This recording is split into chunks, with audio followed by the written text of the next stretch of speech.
May nakakuha na naman ng posibleng uncut diamond na puti sa Yamashita Treasure Hunting. Ito po ngayon ang ating itatapik. Pag-uusapan po natin ito kung gaano katotoo ito.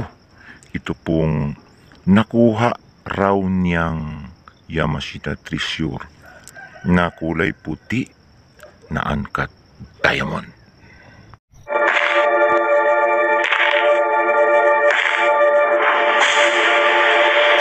Welcome treasure hunters all over the Philippines. Welcome to my channel. Naniniwala ba kayo sa kasabihang ang naghahanap ay makakatagpo?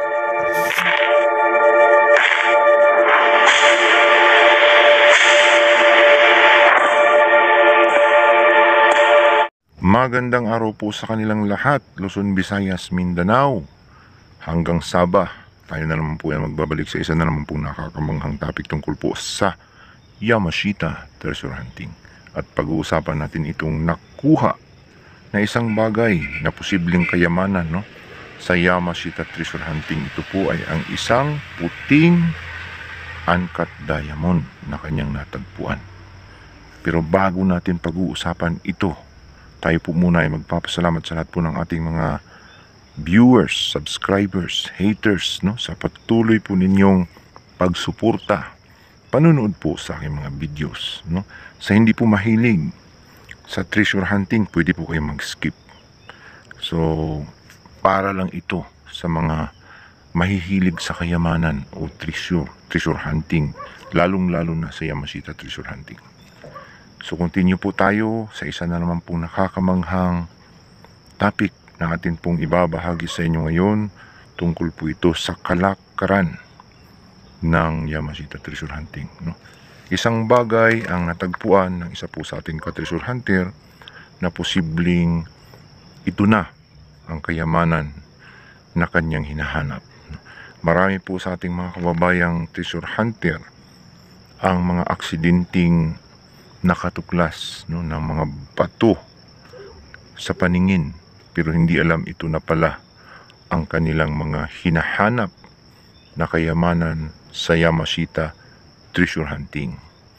So napakalaking bagay po itong ating pag-uusapan ngayon para po makapaghatid ng idea, no, sa hindi pa nakakaalam sa iba't ibang uri ng kayamanan na itinago ng mga Japanese Imperial Army sa iba't ibang lugar sa buong bansang Pilipinas, no? Mapaluson man ito Visayas o Mindanao, ay halos nga napuno ito ng mga sikreto na kung saan pinagtataguan ito ng mga kayamanan ng mga Hapon noong ikalawang digmaang pangdaigdigan.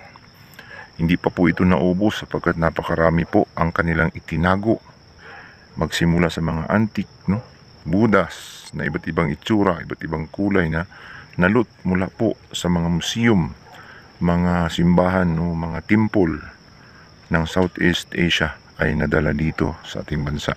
Dagdagan mo pa ng mga ginto, mga gold bars, gold coins, silver coins, iba't ibang uri ng mga precious stones, nakat man ito o uncut precious stones mula po sa mga minahan, ay nadala dito sa ating bansa at naitago sa iba't ibang lugar sa kabundukan ng Pilipinas. So exciting, no? Hindi basta-bastang maubos sapagkat para silang nagtanim ng palay, no? Para silang nagtanim ng mga mais, nag-farm. Hindi nila pinag-isa, hiniwa-hiwalay, dinivide ng napakarami sapagkat kung pag-isahin nila ang kanilang itinago ay madali itong matuklasan, matagpuan. Kaya ito ang dahilan kung bakit napakarami ito, sapagkat kanila po itong ikalat, no, sa iba't ibang lugar dito po sa bansang Pilipinas. So speaking of mga uncut precious stones, no, napakarami po tayong mga kababayang nakahukay na, nakakuha na ng mga uncut precious stones. Mayroon po tayong kakilala na nasa Amerika na nakakuha ng mga uncut precious stones sa may North Cotabato at hindi niya akalain, akala niya bato lang ang kanyang mga nahukay. Subalit nagtaka siya nung kanya itong nadala sa Amerika yung ilang piraso, itinisting niya ay hindi tinatablan ng mga matutulis at mga liha.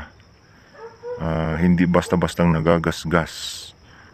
Hinambing niya sa mga quartz, sa mga crystals na ordinaryo na kung saan tinatablan ito, pero yung kanyang kristal na nakuha ay kakaiba, sobrang tigas, hindi nagagasgas, hindi basta-bastang tinatablan ng mga matutulis, hindi nai-scratch, hindi nagaganusan.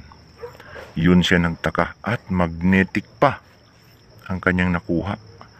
So ito po ay classified as diamond, no, from space. Maaaring meteorite ito, isang uri ng rare meteorites na kung saan ay tago sa Mindanao, no, dala-dala ng mga Hapon. Napakarami po ang kanilang nakuha na mga iba't ibang klase, iba't ibang kulay na mga uncut precious stones, no. Hindi nila akalain na yun na pala. Parang bato lang kasi.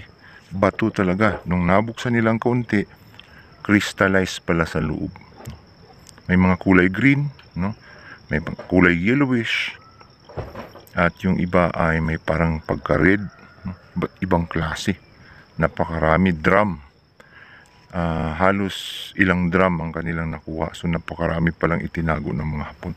Napakarami ding mga markers. May buhaya, no? Mga triangulars, no? Parang rectangulars, no? Sign, yung parang letter B na nakapatayo, yun ay sign ng uncut precious stone sa Yamashita Treasure. At hindi niya akalain na yun na pala ang kanilang nahukay. $1 trillion ang laman ng kanilang posibleng makukuha, no? At ito ay pinaprocess na sa United States of America, no? Kasi taga doon yung kanyang naging asawa, si Ma'am Jana, no? Shout out po kay Ma'am Jana dyan po sa United States of America, na isa po sa posibleng magiging trilyonaryo dyan po sa mga nakuhang Yamashita Treasure na yan. So hindi biro, no? Totoo talaga. Hindi tayo nagbibiro dito, hindi tayo nagsisinungaling. At katibayan yan, marami ang nakakuha ng mga uncut precious stones na dahil sa ating pagbablog, no? Dahil sa ating pagbibigay informasyon na mga bato tingnan ang ibang kayamanang itinago ni General Tomoyuki Yamashita. Hindi lamang mga ginto, kulay ginto, kundi kasama din ang mga bato. So ito ang pinaka-topic natin, no? Tungkol po dito sa isang kababayan natin na posibleng itong kanyang nakuha ay isang uncut precious stone, no? Yan, ipina-flash natin sa screen, no? Nilalagari, napakatigas, hindi nagagasgas. At yung may mga linya-linya, may mga rectangular, may mga triangular na spot, na inclusions sa loob ng crystals, sa labas ng crystals, no? May mga bako-bako at shiny, napakakintab niya na kristal. Posibleng ito ay pasok sa uncut precious stone o uncut diamonds na puti. Nagtatanong nga si ka-treasure hunter kung ito nga ba ay legit, no? Sa masasabi ko, kapag ito ay nakuha mo sa mga may sign na lugar o Yamashita Treasure Site, ito ay 100% legit, sapagkat hindi naman siguro nagbibiro o nagtago ang mga Hapon ng mga mumurahin lang na kristal na ganun-ganun lang kamura. Paghirapan pa nila itong itago, no?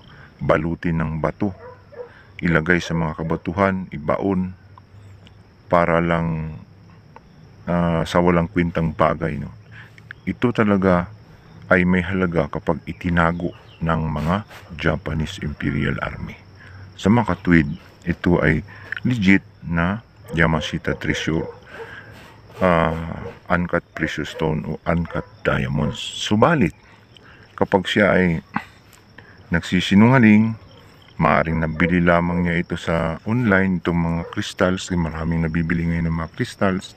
At sabihin ito ay uncut diamonds. Kami mga kamukha din na mga lab-grown laboratory crystals. Galing sa laboratory na pagkagawa na ginaya ang mga itsura ng diamonds, ay posibleng ito ay piki. So, depende, no? Kung ito ay nakuha talaga sa paghuhukay na may mga sign markers, ito ay legit. Subalit, kung ito ay nabili lamang niya sa mga online, no, sinabi ko nga kanina, ay 100% na ito ay hindi totoo, piki. So, depende yun sa kanya kung siya ay nagsasabi ng katotohanan o nagsasabi siya ng kasinungalingan.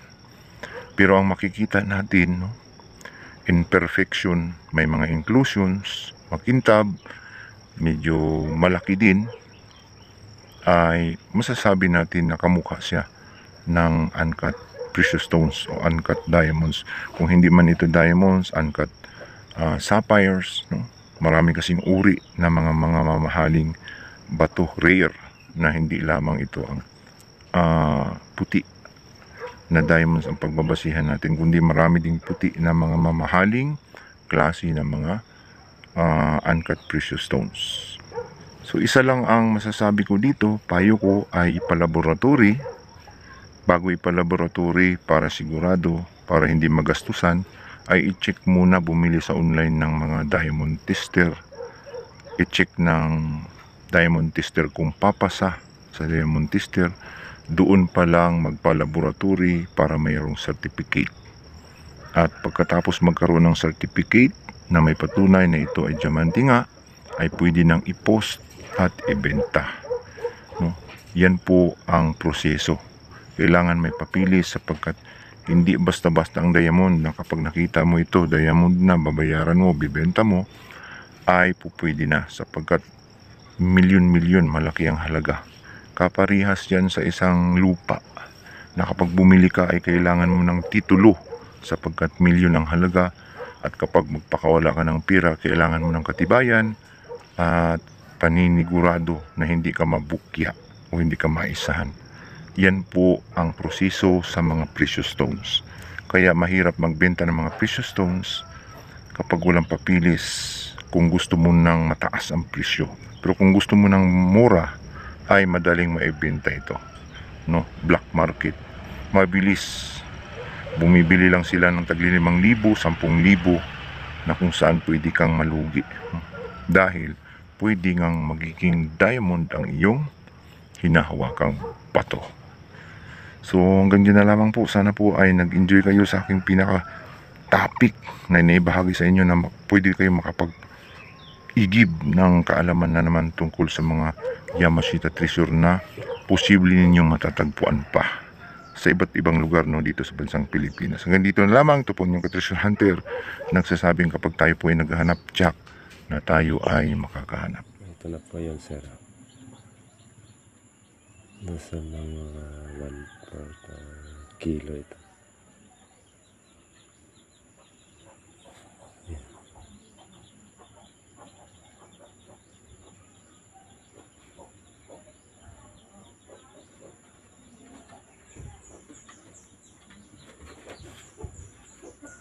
Kita po yung sa kabila. Yan. Ito pa sa ilaw yan. Liwanag.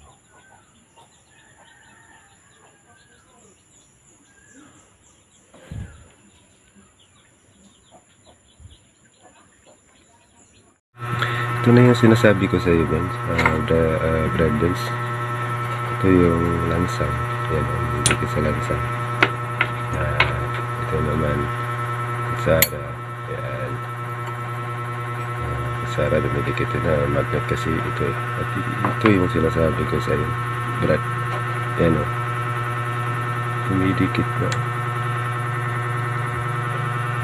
Puti na bato ito eh. Puti, nakadikit ito. Yan. Kita mo naman yung medyo kumikilaw din siya. Medyo kunting kilaw siya. Puti yung nakadikit dito. Yan. Dito kasama din ito. Yan. Bato ito dito kasama ko. Ang ano kasi nito kunti lang itong nakuha. Kaya hindi ko tayo muna ituloy. Ito pa lang. Pero bato talaga siya. Ayan. Ano kayang tawag talaga nito? Redbits. Salamat. Ito na po yan, boss. Nilalagarin ko na, boss.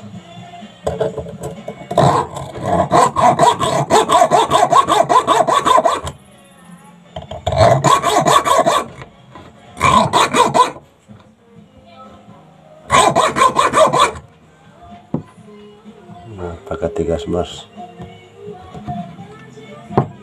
Hirap niya, maputol.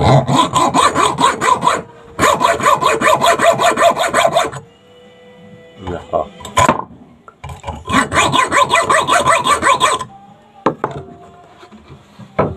Ito na po yung nilalagari ko, boss.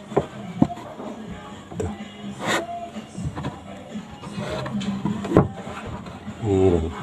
Ito. Hindi mo ano, tigas Napakatigas. Hirap mo. Ipos bakal to Yan na. Ulitin ko ba?